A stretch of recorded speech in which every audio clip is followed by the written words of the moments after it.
Hi hello എല്ലാവർക്കും ഷെറിസ് food ഗാലയിലേക്ക് സ്വാഗതം. അപ്പോൾ ഞാനിവിടെ ഉണ്ടാക്കാൻ പോകുന്നത് മത്തങ്ങ എരിശ്ശേരിയാണ്. അപ്പൊ നമുക്ക് പല എരിശ്ശേരി ഉണ്ടല്ലോ, ചേന കൊണ്ടുണ്ട്, കായ കൊണ്ടുണ്ട്, മത്തങ്ങയും മറ്റു സാധനങ്ങളൊക്കെ ഇട്ടുണ്ടാക്കാം.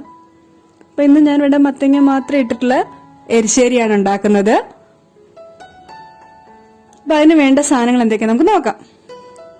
ഫസ്റ്റ് ഓഫ് കോഴ്സ് ആദ്യം മത്തങ്ങ, അതൊരു 1.5 കപ്പ് ഇതുപോലെ ഈ വലിപ്പത്തില് അരിഞ്ഞതാണ് കേട്ടോ.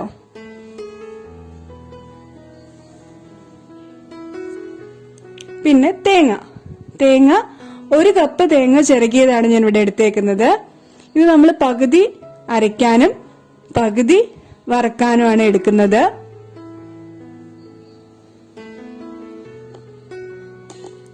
ശേഷം മഞ്ഞൾപ്പൊടി ഒരു 1/4 ടീസ്പൂൺ അത്രയും മതിയാവും.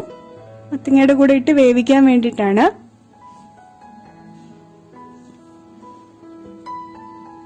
പിന്നെ ആ ഒരു നിറവും കിട്ടുമല്ലോ, അതിനും കൂടെ വേണ്ടിയിട്ടാ.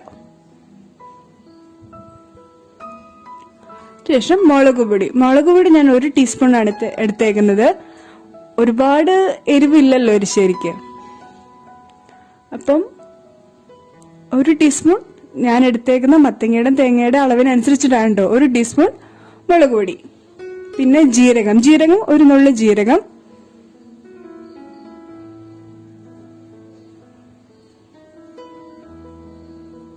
വേണമെങ്കിൽ 1/2 ടീസ്പൂൺ വരെ ആവും. അതിൽ കൂടുതലായാൽ ഭയങ്കര ജീരകത്തിന്റെ സ്വാദ് ഉണ്ടാവും. പിന്നെ ഉഴുന്ന് 1 ടീസ്പൂൺ,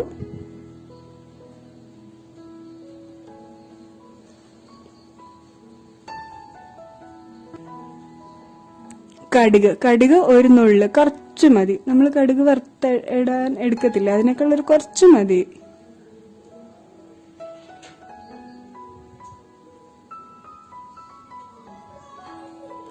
പിന്നെ ചുവന്ന മുളക്, അത് 1 എണ്ണം.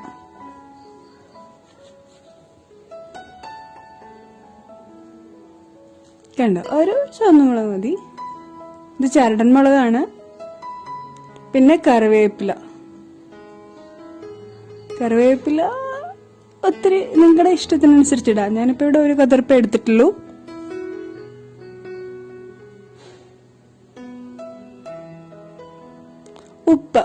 ഉപ്പ് ആവശ്യത്തിന്. ചോറിന്റെ കൂടെയും കഞ്ഞിയുടെ കൂടെയൊക്കെ എരിശ്ശേരി നല്ലതാണ് അല്ലേ. ഇനി നമുക്ക് ആദ്യം ഈ മത്തങ്ങ വേവിക്കാൻ വെക്കാം. മത്തങ്ങ കുക്കറിലേക്ക് ഇട്ടു. ഇനി ഇതിലേക്ക് മഞ്ഞപ്പൊടിയും ഉപ്പും ചേർത്ത് നകയ്ക്ക് വെള്ളം ഒഴിച്ച് വെക്കാം. മഞ്ഞപ്പൊടി ഇട്ടു,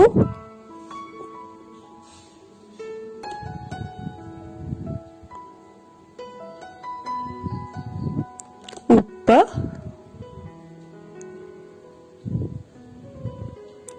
പോരാന്നുണ്ടെങ്കിൽ നമുക്ക് അവസാനം ചേർത്താലും മതി കേട്ടോ. ഇപ്പം അതിനുശേഷം വെള്ളം, ഇത് നകയ്ക്ക് വെള്ളം ഒഴിക്കുക. കുറച്ച് കൂടിയാലും വിഷമിക്കണ്ട, നമ്മൾ തേങ്ങ അരച്ച് ചേർത്തിട്ട് കുറെ നേരം തിളപ്പിക്കും. അപ്പോൾ അത് വെള്ളത്തിന്റെ അളവ് കുറഞ്ഞോളും. അത് ഞാൻ അടുപ്പിൽ വെച്ചു. ഇനി നമ്മൾ 1 കപ്പ് തേങ്ങയുടെ പകുതി അരയ്ക്കാനും പകുതി ഈ പകുതി വറക്കാനുമാണ് എടുക്കുന്നത്. ഇനി ഇതിന്റെ കൂടെ നമുക്ക് ജീരകം ഇടാം.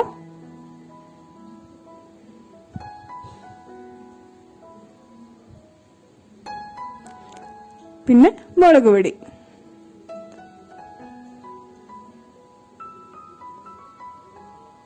നമുക്കിത് നന്നായിട്ട് അരയ്ക്കാം. നമ്മൾ പുളിശ്ശേരിക്കൊക്കെ അരയ്ക്കില്ലേ, അതേപോലെ നന്നായിട്ട് അരയ്ക്കാം.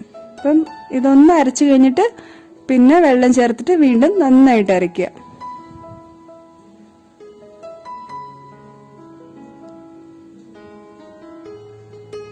നല്ല സോഫ്റ്റ് ആയിട്ട് ഒട്ടും തരിയൊന്നും ഇല്ലാണ്ട് ഇതേപോലെ അരച്ചെടുക്കുക.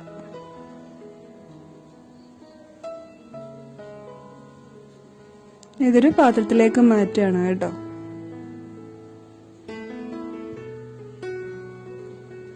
ഇനിയിപ്പോ എന്താ വേണ്ടത്, നമുക്ക്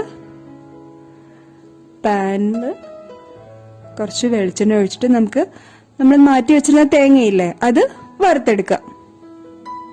ഈ എരിശ്ശേരിയുടെ മെയിൻ ടേസ്റ്റ് എന്ന് പറയുന്നത് ഈ വറുത്തിടുന്നതാണ്, ഈ തേങ്ങ വറുത്തിടുന്നതാണ്.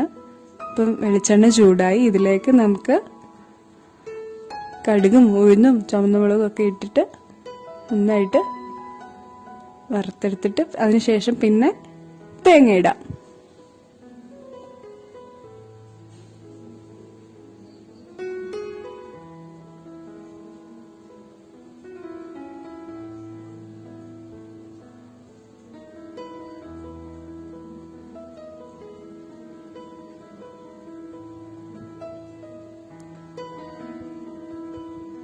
കടുകിട്ടു, ഇനി നമുക്ക് ഉഴുന്നിടാം.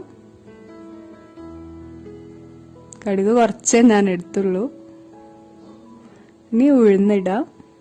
അതിങ്ങനെ അതിൻ്റെ നിറം മാറി വരുമ്പോഴത്തേക്ക് നമുക്ക് ചുവന്ന മുളകിടാം. സാധാരണ നമ്മൾ സദ്യ ഉള്ളപ്പോഴേക്ക് എരിശ്ശേരി വെക്കുള്ളൂ അല്ലേ? അല്ലാതെ വെക്കണവരുണ്ടാവും. എന്നാലും അല്ലാതെ നമുക്കൊരു ചേഞ്ചിന് വേണ്ടിയിട്ടേ ചോറ് ദിവസവും ഒരേ കൂട്ടാൻ ഉണ്ടാക്കണേക്കാൾ ഇങ്ങനെ ഇടയ്ക്ക് എരിശ്ശേരി അങ്ങനെയൊക്കെ മാറി മാറി നമുക്ക് പരീക്ഷിക്കാം അല്ലേ?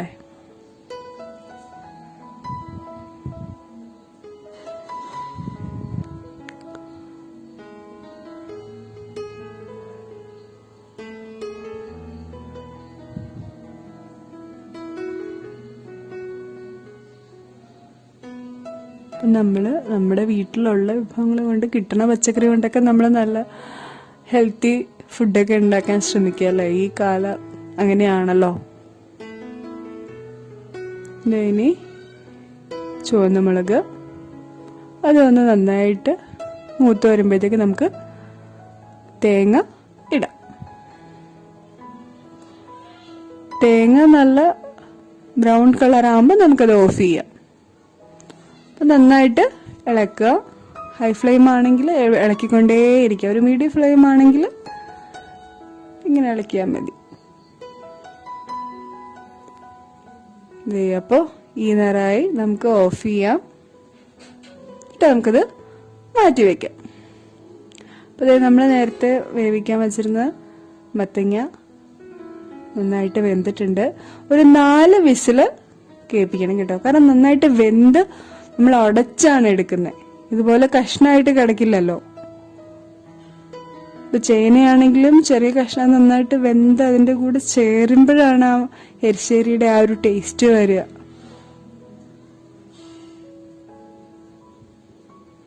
ഇനി ഇത് നന്നായിട്ട് തിളയ്ക്കുമ്പോൾ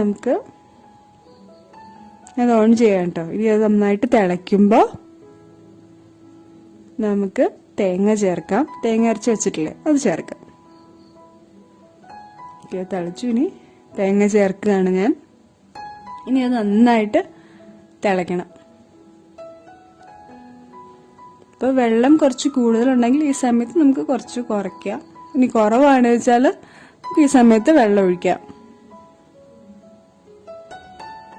ഈ മത്തങ്ങ എരിശ്ശേരി ഭയങ്കര കട്ടിയായിട്ടായിരിക്കില്ലല്ലോ, കുറച്ച് വെള്ളം പോലെയല്ല. അപ്പോൾ കുറച്ച് വെള്ളം ചേർക്കണം. ഈ തവി കൊണ്ടൊന്ന് ഇതിനെ ഉടച്ചെടുക്കാം.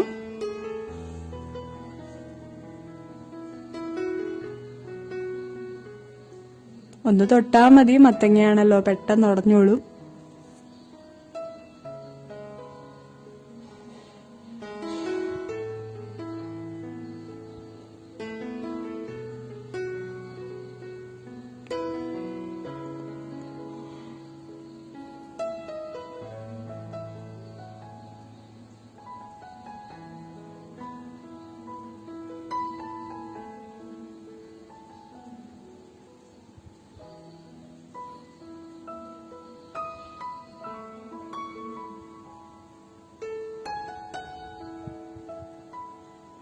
നന്നായി ഇളക്കിക്കൊണ്ടിരിക്കുക.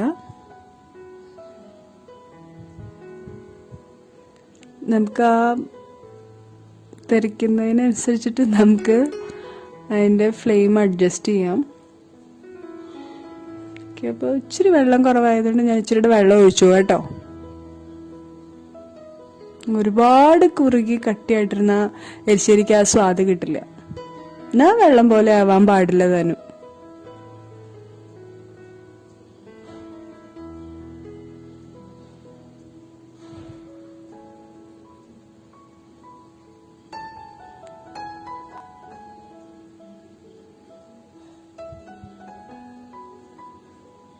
ഇത് നന്നായിട്ടാവുമ്പോൾ നമുക്ക് കറിവേപ്പിലയൊക്കെ ചേർക്കാം. ഓഫ് ചെയ്തിട്ട് നമുക്ക് ഈ വറുത്തത് ചേർത്താലും മതി കേട്ടോ. ഞാൻ കറിവേപ്പില ഇടുകയാണ്. മുറിച്ചോ മുഴുവനായിട്ടോ എങ്ങനെ വേണമെങ്കിലും ഇടാം.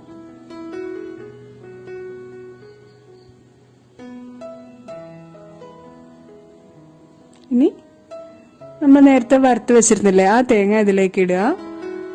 ഞാൻ അന്ന് പറഞ്ഞായിരുന്നു, നമ്മൾ കടുകൊക്കെ വറുത്തിട്ട് ഉടനെ ഇളക്കരുത്. കുറച്ചൊരു 5 മിനിറ്റ് ഇത് അടച്ചു വെക്കുക. അതിനുശേഷം ഇത് ഇളക്കുക. ഓക്കെ, ഞാനത് അടച്ചു വെച്ചു. 5 മിനിറ്റ് കഴിഞ്ഞു. ഞാനിത് തുറന്നിട്ട് ഇനി നമുക്ക് തവി കൊണ്ട് നന്നായിട്ട് ഇളക്കി കൊടുക്കാം. ആ വറുത്തതിൻ്റെ മണം നന്നായിട്ട് വരുന്നുണ്ട്. കണ്ടോ, എരിശ്ശേരി ഒരുപാട് വെള്ളവും ഇല്ല, ഒരുപാട് കട്ടിയായിട്ടില്ല. നമ്മൾ അടിപൊളി മത്തങ്ങ എരിശ്ശേരി റെഡി ആയിരിക്കുകയാണ്.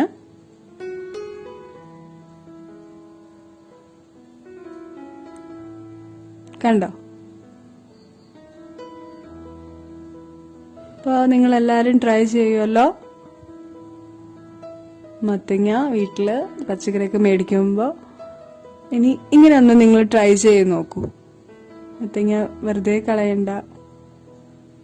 സാമ്പാറിൻ്റെ കൂടെയും അവിയലിൻ്റെ കൂടെയൊന്നും അല്ലാണ്ട് നമുക്ക് ഇങ്ങനെയും ഉപയോഗിക്കാം.